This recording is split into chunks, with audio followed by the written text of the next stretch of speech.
In a world where mini volcanoes exist and explode and cause destruction. Moments before this. Hi, this is Sophia. This is Volcano Talk. We are in Monterey Park mini volcano.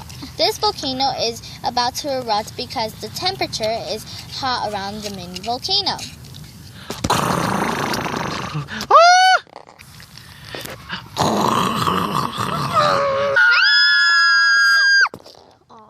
goodness.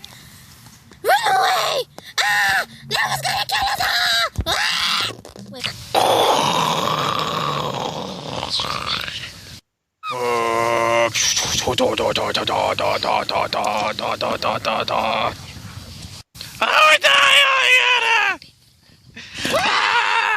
It hurts!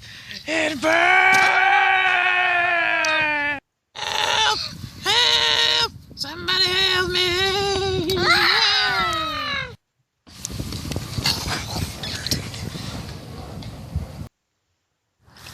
What would happen if a volcano erupted in Monterey Park?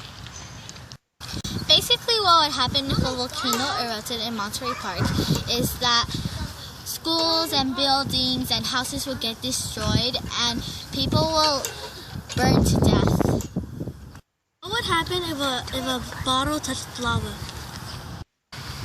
If lava were to touch the bottle, it would burn through the bottle and the lava will like go through the bottle and it'll just be free from it, so nothing can block it.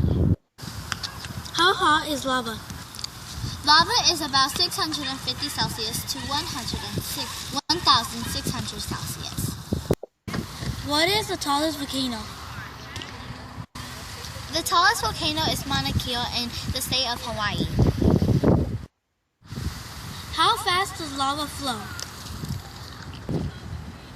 Lava flows about 1 to 2 miles per hour, and the fastest it can flow is 5 miles per hour.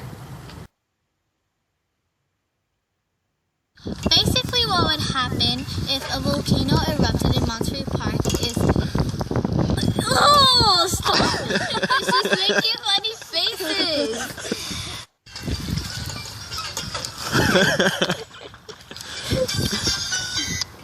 Hello. You ready? Hola. What would happen if a volcano erupted in Monterey Park? I don't know. I don't know.